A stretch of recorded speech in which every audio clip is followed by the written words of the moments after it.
Pascal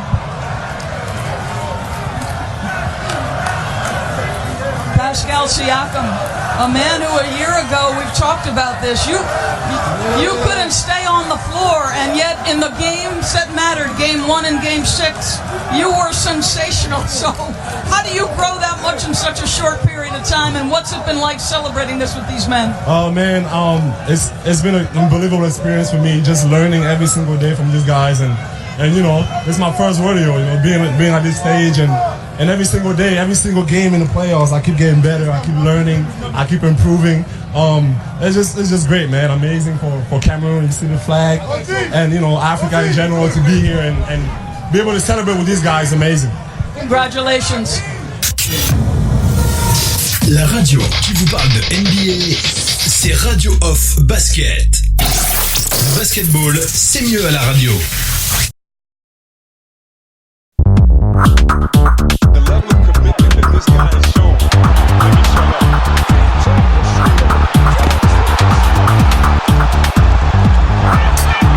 That's the way to get your first bucket, Mark. The steal and the finish. Allow me to introduce myself. My name is Brown. And James to the back to LeBron. They're going back and forth here, up and down. LeBron to the rim, another one.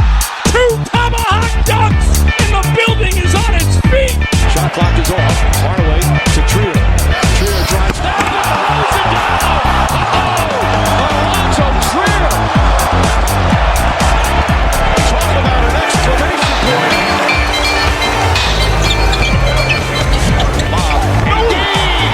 Do you believe that one? Didn't think he could get it. A one-hand redirect jam by Anthony Davis. Drew's got Alfred, and he's got AD on the trail. AD going, thrown it down even harder. Jared Allen. Time Kenny Atkinson. We knew he was going hard to the hole. Bienvenue la famille, bienvenue à toute la famille du basketball. Merci les amis. Vous êtes bien connectés pour ce direct live avec The Big NBA Show. The Big NBA Show qui revient sur le devant de la scène après quelques jours d'absence, puisqu'on rappelle que la semaine dernière était une semaine particulièrement intense compte tenu de l'activité qu'il y a eu du côté de l'Afrique centrale, en tout cas du côté du Sénégal. On avait couvert, on a parlé notamment des NBA, des NBA.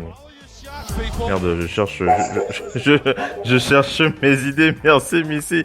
Les BWB, l'NBA Without Borders du côté du Sénégal, et ensuite dans la semaine qui a suivi, c'était donc le retour de l'enfant chéri, le champion NBA MIP Pascal Siakam, qui a donc effectué son retour au Cameroun. Et on n'oublie pas aussi les Giants of Africa qui se sont déroulés le week-end, ce week-end du côté du Cameroun. En tout cas, les Giants Africa du Cameroun qui se sont donc déroulés ce week-end du côté du Palais des Sports à Yaoundé. Et donc on rappelle que Radio Hall of Fame Basket était donc mobilisé pour suivre de près les traces de ce Larry O'Brien Trophy. Mesdames et messieurs, ce Larry O'Brien Trophy en terre africaine que nous avons pu voir de nos yeux.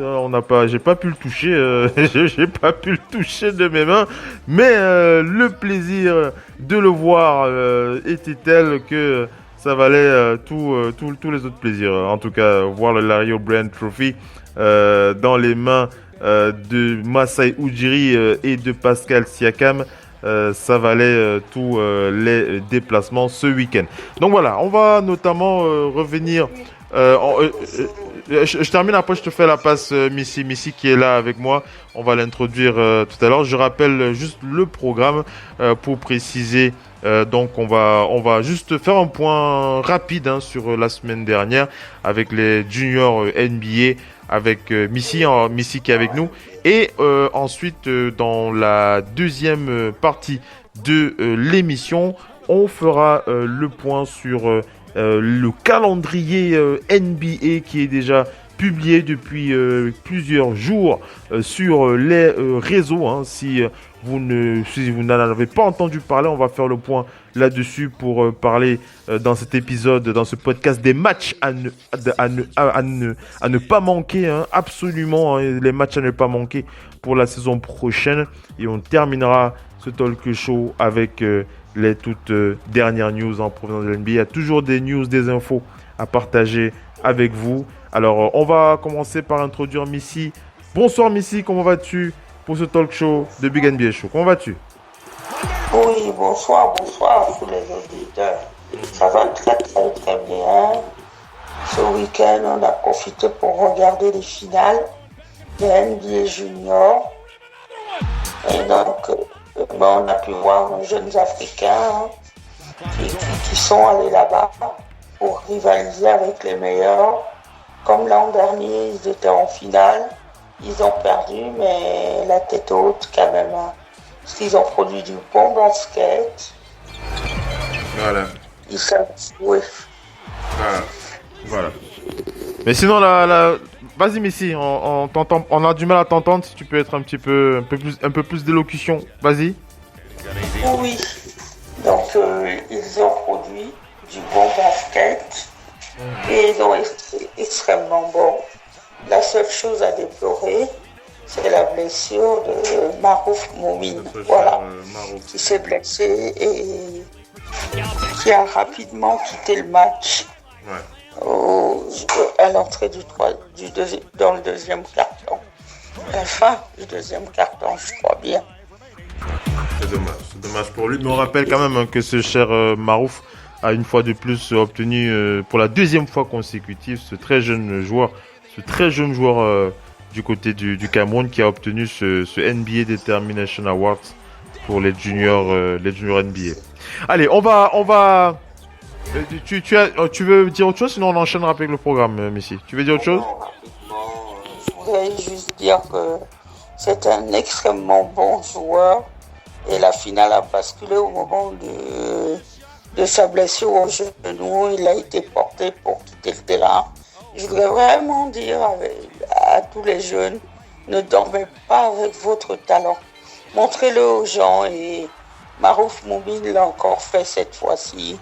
Et voilà.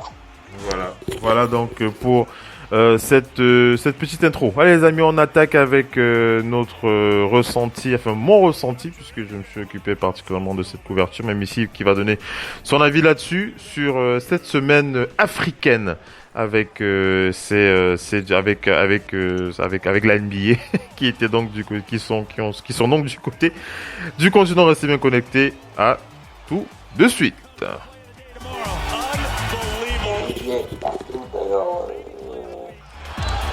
Une interview d'Adam Silva. Look at the explosiveness with the left hand to Pascal.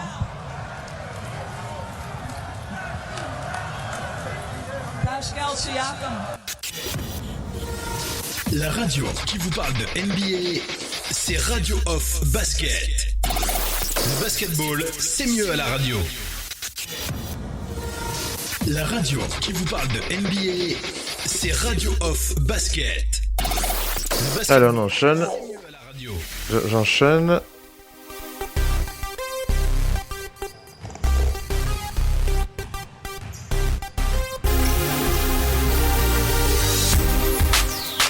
Allez les amis, on attaque avec la deuxième partie la première partie de ce talk show.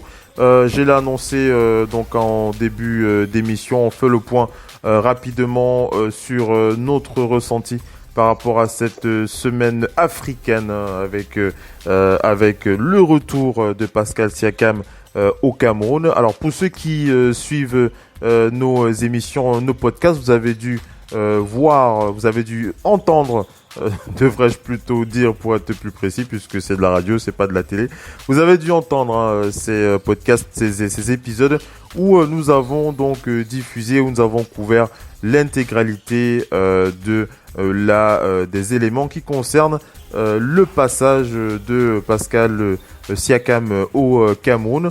On a parlé notamment de son arrivée à l'aéroport. On a parlé aussi de son déplacement. C'était du côté du SOS Village d'enfants dans la ville de Douala. On a aussi évoqué sa conférence de presse. On rappelle que sa conférence de presse a été diffusée en direct live.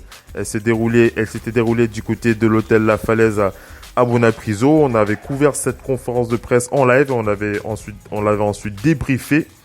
Et puis par la suite, on rappelle que on a eu donc le déplacement de Pascal Siakam à Yaoundé pour participer au Giants of Africa, ce camp mis en place par la fondation par The Dance of Africa, mis en place par Masai Ujiri, le général manager des Raptors de Toronto, qui était donc présent du côté de Yaoundé pour assister à ce camp qui réunissait plus d'une centaine d'enfants qui avaient une moyenne de 15 ans, 15 ans en moyenne, de plus de 100 enfants avec une moyenne de 15 ans d'âge, qui étaient donc là pour suivre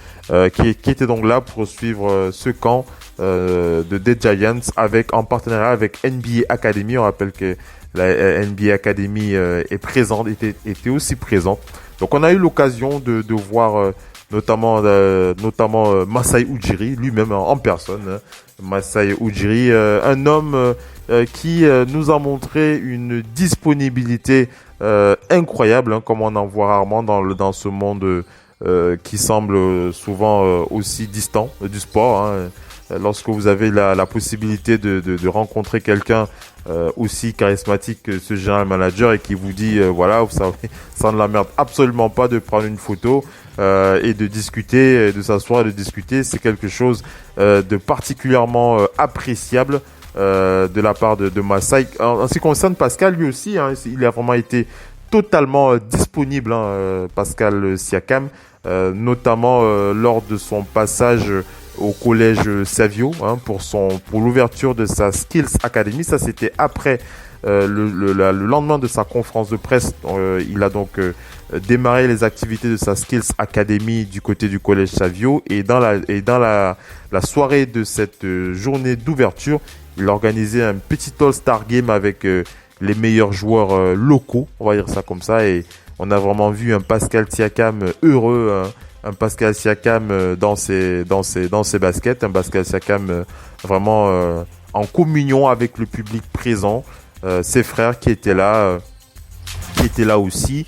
Donc voilà, et donc ce Giants of Africa qui était vraiment l'événement qui a clôturé cette semaine avec ce passage de Pascal Siakam, mais c'est aussi la vision de ce trophée, le Larry O'Brien Trophy, tellement impressionnant à la télé, mais lorsque vous le voyez de près, c'est encore plus impressionnant de le voir, ce trophée énorme dans les mains de Pascal Siakam et de Masai Ujiri, entouré de tous ces enfants qui ont donc participé à cet événement. Bien entendu, on n'oublie pas les coachs qui ont animé ce camp de fin de semaine.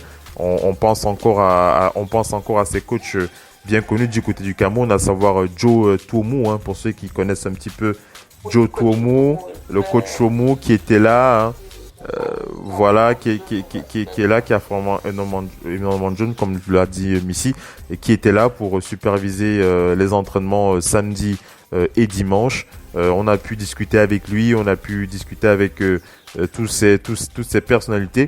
Donc ça, c'est vraiment l'aspect, on va dire l'aspect positif, l'aspect enrichissant de cette semaine.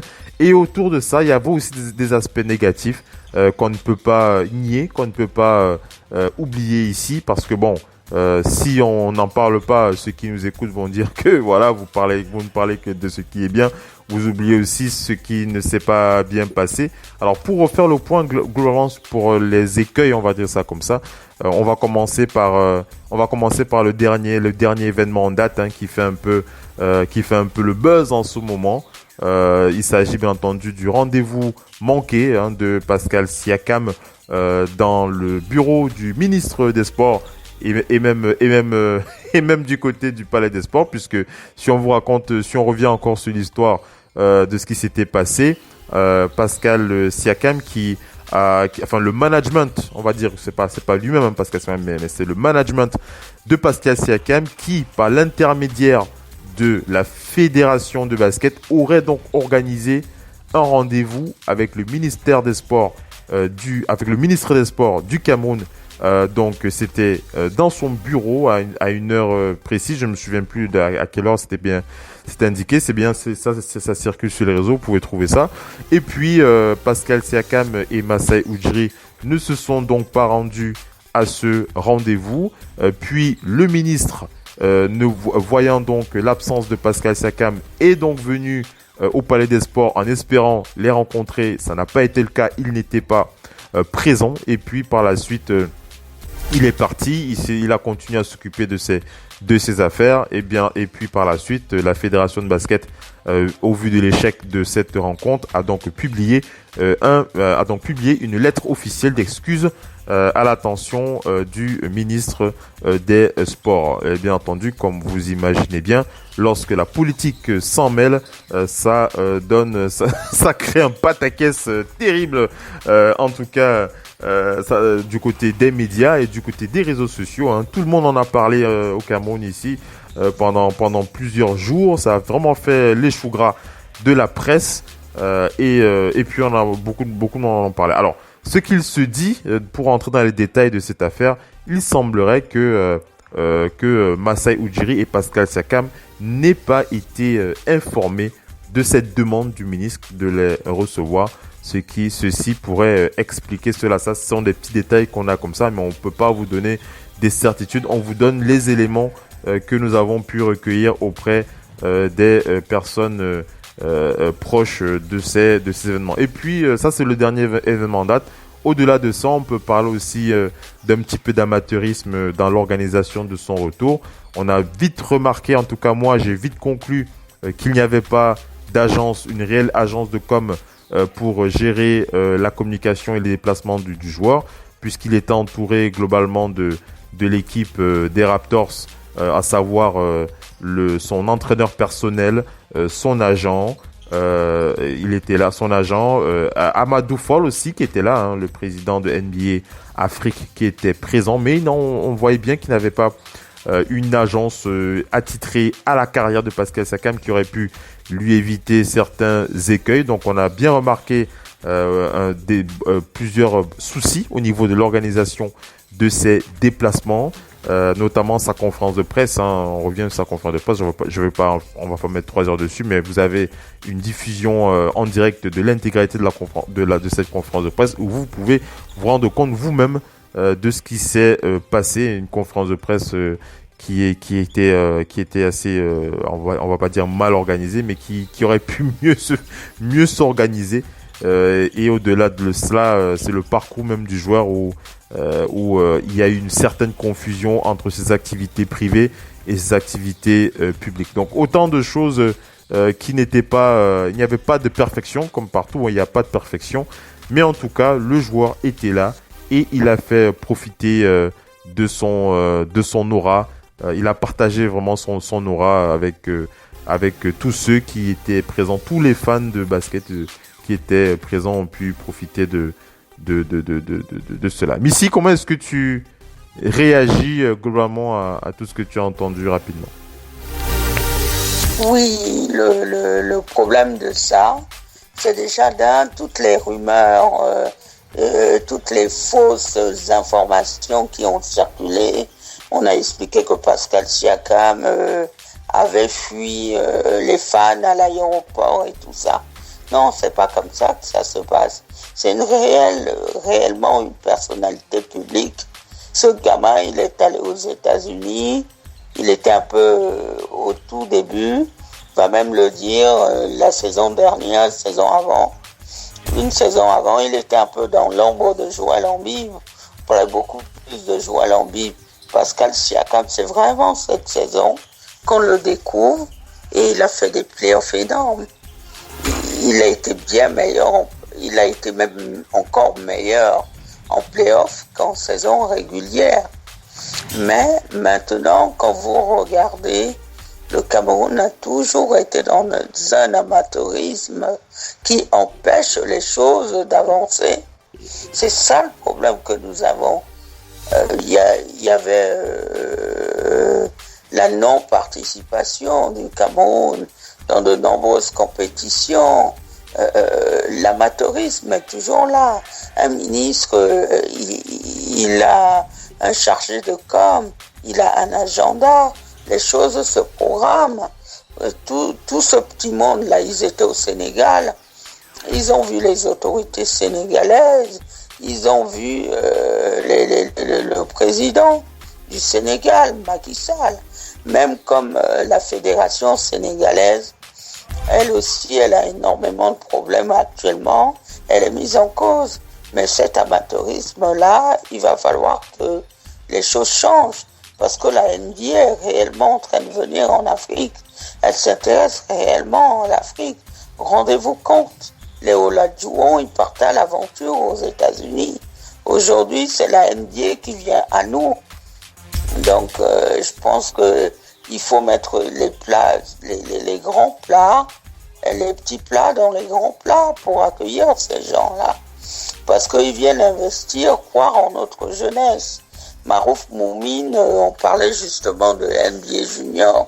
Depuis qu'il a fait la première édition de NBA Junior, Marouf Moumine est maintenant pensionnaire de la NBA Academy, la SID Academy, qui se trouve au Sénégal. Il s'est passé beaucoup de choses en un an. Il a pris le train en marche. Cette saison encore, du même championnat, il est sorti encore meilleur joueur. Il va progresser. Notre jeunesse, elle a besoin qu'on lui donne la chance. Si on doit lui donner la chance il faut que ça soit de manière organisée. Parce que demain ou après-demain, c'est même Siakam là. C'est eux qui doivent intégrer l'équipe nationale. Et si on fait rien pour leur donner envie, on reste toujours au même stade, bloqué. Mais ça ne m'étonne pas, cet amateurisme. L'amateurisme est présent aussi.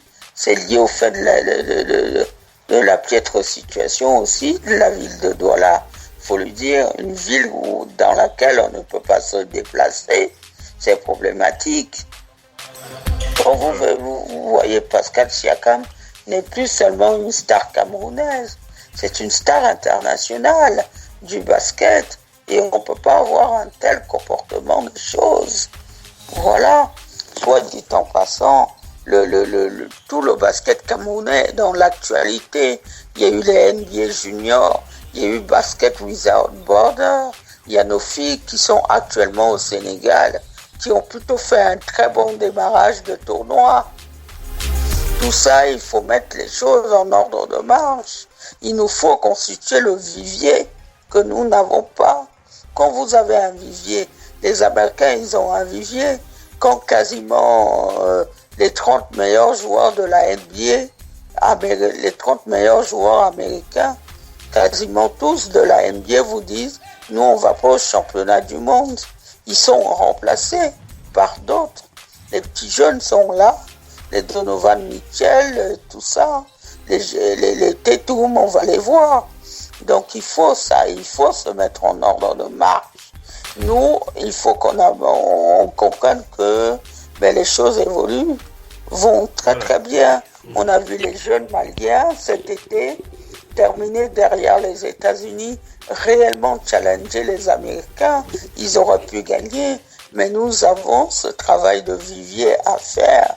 Nous n'avons pas d'équipe de jeunes au Cameroun, alors que nous avons des petits jeunes basketteurs extrêmement talentueux qui sont dans les académies de la NBA. Il faut se mettre en ordre de marche et en ordre de bataille. Eh oui. Eh oui, vas-y vers la conclusion, après on enchaîne. Vas-y vers la conclusion et puis on enchaîne avec la deuxième partie. Je peux juste vous dire une chose. Par exemple, en France, actuellement, il y a des jeunes doctorants en sport d'origine camerounaise qui sont en train de créer une plateforme, qui vont faire des choses. Le travail est commencé déjà pour aider le sport camerounais. Mais il faut aussi que les autorités fassent aussi des choses. Voilà. Voilà Missy pour notre avis sur cette semaine de NBA en Afrique, hein, avec Pascal Siakam et le Giants of Africa avec Masai Ujiri. Voilà, allez, on enchaîne avec la deuxième partie, mes amis. On va rattaquer notamment le dossier concernant les dates à ne pas manquer pour la saison qui arrive. À tout de suite.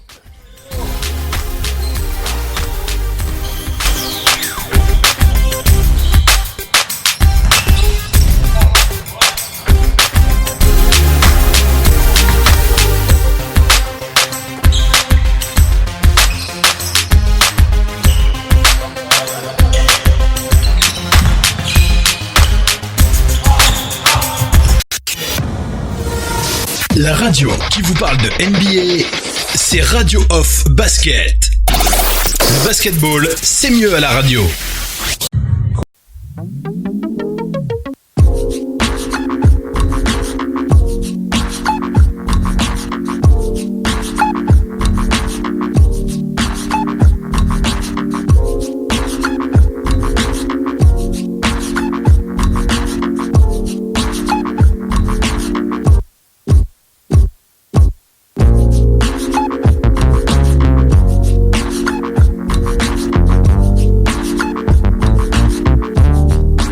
Les amis, on enchaîne avec la suite du talk show, deuxième partie de cette émission de Big NBA Show. On fait le point rapidement sur les dates à ne pas manquer pour la saison prochaine. Si vous suivez un petit peu ce qui se dit sur les réseaux sociaux, vous avez dû le voir passer. On va notamment faire le point sur 8 dates importante à ne pas manquer. Il ne faut absolument pas manquer ces dates qu'on va partager avec vous. Alors prenez votre calepin, prenez une note et puis vous notez ça secrètement et puis vous gardez ça quelque part pour ne pas oublier.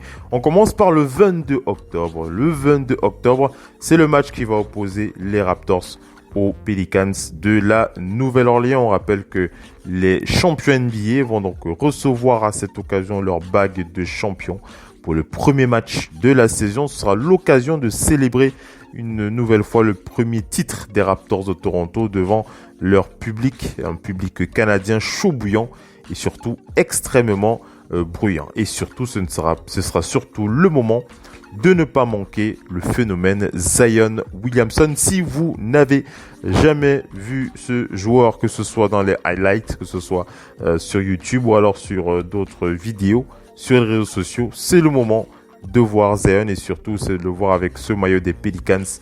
Zion qui va pouvoir s'exprimer sur le parquet.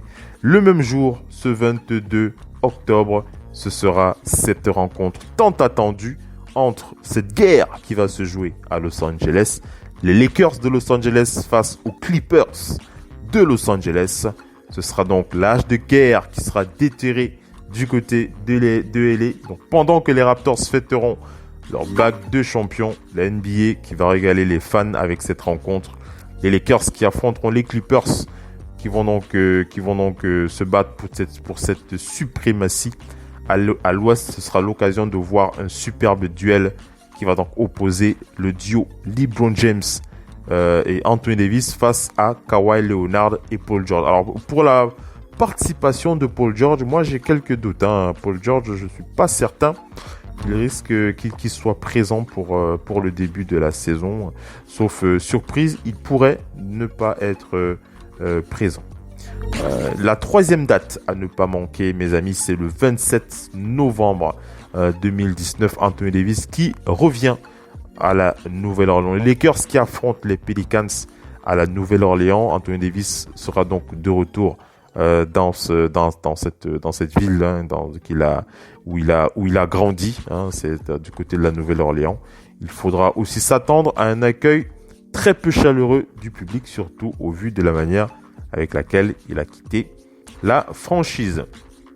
Le 27 novembre, on reste toujours sur cette date, Kyrie Irving qui lui aussi revient du côté de Boston. Ce sera les huées pour la tête de Kyrie Irving. On rappelle que Kyrie a donc rejoint les Nets de Brooklyn après une fin de saison en queue de poisson avec les Celtics de Boston. Le 11 décembre, mesdames et messieurs, c'est le retour de Kawhi Leonard aux Raptors de Toronto. Les Clippers face aux Raptors. Un autre match à ne pas manquer. Kawhi Leonard qui n'a joué qu'une seule saison à Toronto. Même s'il s'est donné à fond et qu'il a remporté un titre, les fans seront là pour le huer aussi. Même s'ils ne lui en vendront peut-être pas. À cause quand même du fait qu'il leur a quand même permis de gagner une bague de champion. Le 25 décembre, mes amis. Le 25 décembre, nous avons quelques matchs à ne pas manquer. Les Celtics de Boston qui affronteront les Raptors de Toronto. Les Bucks de Milwaukee qui affronteront les Sixers. Donc Giannis Antetokounmpo face à Joel Embiid. L'élite de la conférence Est qui va donc s'affronter pour le réveillon. On rappelle qu'on aura aussi les Rockets face aux Warriors.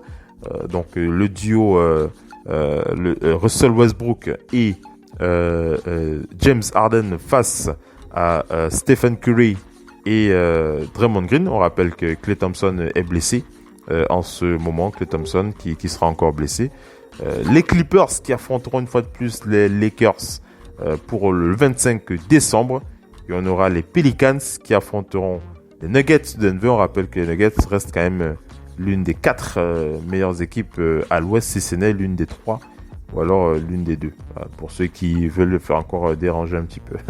Les Nuggets. On aura le 9 janvier le retour de Russell Westbrook au Thunder d'Oklahoma City. Ce sera le 9 janvier. Ce sera un retour plein d'émotions pour Russell Westbrook qui a vraiment tout donné au Thunder d'Oklahoma City. Il faudra pas, c'est quelque chose qu'on ne peut pas mettre de côté.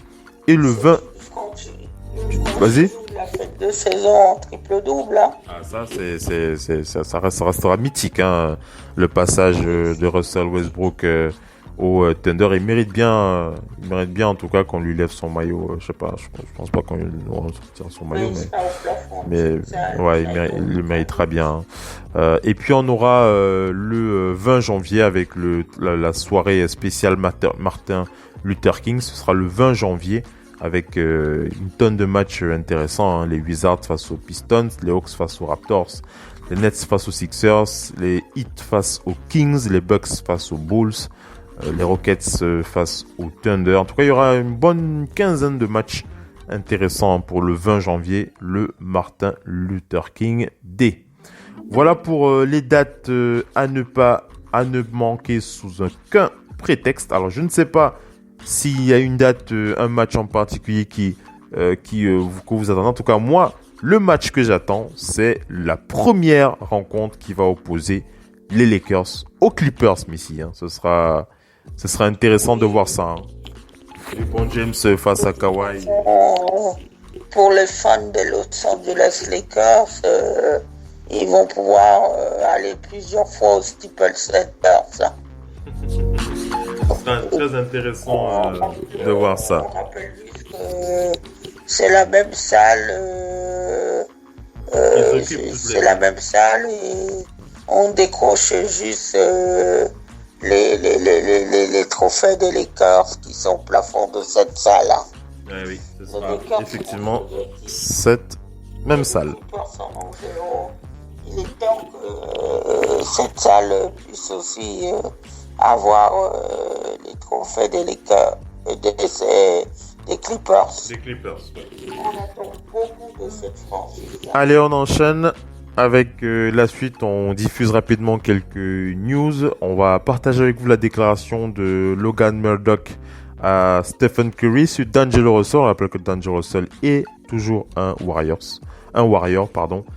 Stephen Curry qui a dit D'Angelo Russell est incroyablement talentueux, nous pourrons nous équilibrer vraiment bien. Il y a une autre question qui on lui a posée concernant le fait que les Warriors ne seront pas les favoris au titre la saison prochaine. Et Stephen Curry qui a rigolé en disant que ils ont lui et ses coéquipiers ont l'habitude de faire face à ce genre de situation et que ça ne les embête absolument pas que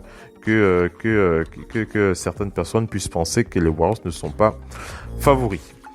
On va du côté des Pelicans. C'est Scott Kushner qui nous donne l'info pour rappeler que les Pelicans sont à la 2e place concernant l'augmentation du trafic pour la vente des billets.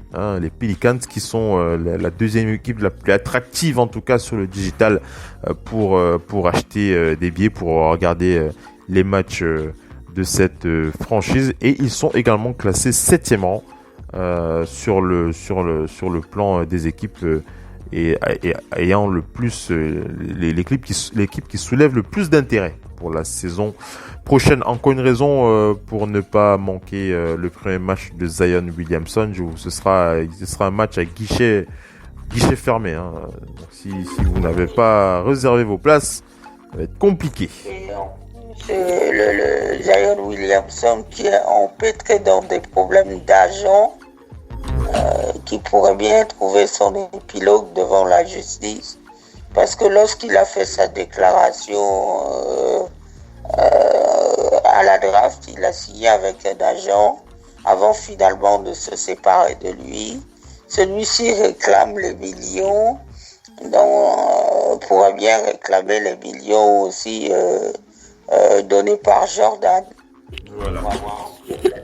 On enchaîne avec les news, mesdames et messieurs. On va du côté du Media Sportando qui nous donne des infos sur un ancien joueur NBA qui s'appelle Alan Williams. Il a officialisé sa signature pour le Lokomotiv Kuban. Donc voilà, il va jouer donc en Russie. Alan Williams. On va du côté de Nick DePaula, cet expert ESPN qui nous informe concernant la décision de Kobe White. Kobe White, si vous ne l'avez pas vu, c'est ce meneur qui va devenir l'emblème de Chicago avec ses cheveux. Si vous ne l'avez pas encore vu, ce meneur. Alors, il se fait remarquer aussi par son talent. Je ne sais pas si vous avez pu le voir jouer. Moi, je l'ai vu jouer pendant la Summer League. C'est un meneur de jeu particulièrement intelligent. Si vous ne l'avez pas vu jouer, je vous invite vraiment à regarder. Vous le remarquerez très vite avec sa longue chevelure qui peut rendre jaloux beaucoup de femmes qui veulent avoir des longs cheveux. Mais c'est un joueur aussi très très bon, balle en main, Kobe White, qui a donc signé un contrat avec Adidas. Voilà. Kobe White signe avec Adidas ce rookie des Bulls. Voilà.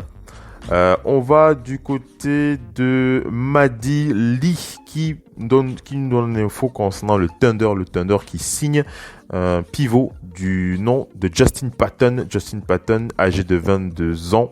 On rappelle que les Sixers s'étaient séparés de son contrat au mois d'avril. Justin Patton qui rejoint donc le Thunder d'Oklahoma City. On va du côté des Nuggets. C'est Harrison Wind qui nous annonce que les Nuggets ont signé PJ Dozier. PJ Dozier, un two-way contract avec aussi le joueur Tyler Cook. Donc voilà, on s'attend aussi à ce que Bol Bol puisse aussi signer un two-way contract d'ici quelques jours. Donc voilà pour les Nuggets de Denver. On attend la confirmation pour Bol Bol, ça devrait se faire aussi. Il ne devrait pas y avoir de soucis pour le fils de Manute Bol. On va du côté de Emiliano Carchia.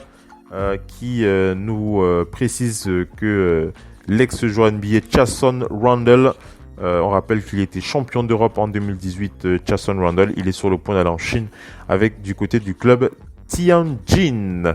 C'est Sportando via Emiliano Carchia qui donne l'info. Jason Randle qui a passé la saison dernière, on le rappelle, aux Wizards avec une moyenne de 5 points en 49 matchs. Il a été 2 fois seulement titulaire. On va aller du côté du Maccabi Fox Tel Aviv. Ça c'est Omri Caspi Vous vous souvenez de cet ex-joueur NBA de 31 ans aujourd'hui qui va donc jouer donc du côté du Maccabi Fox Tel Aviv. Il va retourner dans son pays. Voilà. On va du côté de l'expert Dave McNeman pour parler de Jody Mix. Jody Mix qui on rappelle qu'il avait joué avec les Raptors, a suscité l'intérêt des Clippers et des Hornets. On rappelle que le shooter à 3 points, donc voilà, je l'ai dit tout à l'heure, suscite l'intérêt des Clippers et des Hornets. Il n'y a pas encore de signature pour lui. On rappelle qu'il shoot à 37% à 3 points. Et il a shooté à 44% même quand il était du côté de Toronto. Jody Mix, c'est un joueur intéressant si vous cherchez un shooter. On a parlé de PJ Dozier déjà. On va parler de... Alors ça, c'est une info qui m'a un petit peu attristé, Missy. On va clôturer le show avec ça. Il s'agit d'un ex-joueur NBA qui s'appelle Sébastien Telfair. Missy, tu dois t'en souvenir. Sébastien Telfair qui a été meneur aux Blazers de Portland. C'est Jeff Goodman qui donne l'info, ça circule sur les réseaux depuis quelques temps. Il a donc été condamné à 3 ans et demi pour avoir été reconnu coupable pour possession d'armes à feu. On rappelle que c'était un choix de la draft 2004. C'est assez triste de voir des joueurs qui bousillent leur vie comme ça. Oui, il a un peu tourné du côté de la ligue aussi. Oui, mais je dis... aux États-Unis particulièrement, quand vous êtes un gamin noir, un peu partout dans le monde, n'oubliez jamais que vous êtes une personne noire. Une histoire ne prend pas la même proportion. Donc, il faut apprendre à nos gamins à rester loin de toutes ces affaires. Il y a énormément d'affaires comme ça où les jeunes gens sont mêlés. Ne vous mettez pas dans les histoires parce que ça vous pénalise, vous et votre carrière. Voilà. C'est vraiment dommage pour Sébastien Telfair. Voilà, on arrive à la fin de ce talk show. Rapidement, c'est la reprise, on reprend en douceur sur le parquet de la radio. Missy qui veut dire un dernier mot, vas-y. Rapidement, juste une chose, arrêtez de parler à Greg Popovich des absents. Greg Popovich, il l'a dit, il fait avec les présents, donc tout le temps il a des questions sur les absents. Comme il est déjà peu bavard, en tout cas, la Coupe du Monde, tout le monde est en train de préparer cette Coupe du Monde. Moi, je voulais juste souligner une chose, c'est par rapport à la Coupe d'Afrique des Nations. Je voudrais vraiment que tout le soutien soit autour de nos Lions indomptables qui ont fait un bon démarrage de cette compétition. Et puis, leur coach est une femme, mais elle n'est pas là par hasard. Elle est là parce qu'elle est capable de diriger une équipe de basket et qu'elle est compétente. Donc, je crois probablement qu'elle doit être la seule femme de cette CAN. C'est une Afro-Américaine. Je dis vraiment, encourageons les filles. S'ils perdent, ne mettez pas sur le compte du fait qu'on a pris une femme. Donc apprenez à respecter les femmes. Il faut encourager les femmes parce qu'elles sont compétentes. Voilà. Elles ne sont pas là par hasard. Voilà mon coup de gueule que je pousse vis-à-vis de certains messages qu'on entend dans les réseaux sociaux. Il y en a marre. Voilà, merci Missy pour ton intervention. Et sur ces mots qu'on va clôturer le show de ce soir. Restez bien connectés sur le parquet de la radio. On vous donne rendez-vous pour les prochaines éditions. Missy, merci d'avoir été connecté. À la prochaine. À la prochaine. À la prochaine Missy, c'était un plaisir les amis. Ciao, ciao, bye bye. Ciao, ciao, ciao.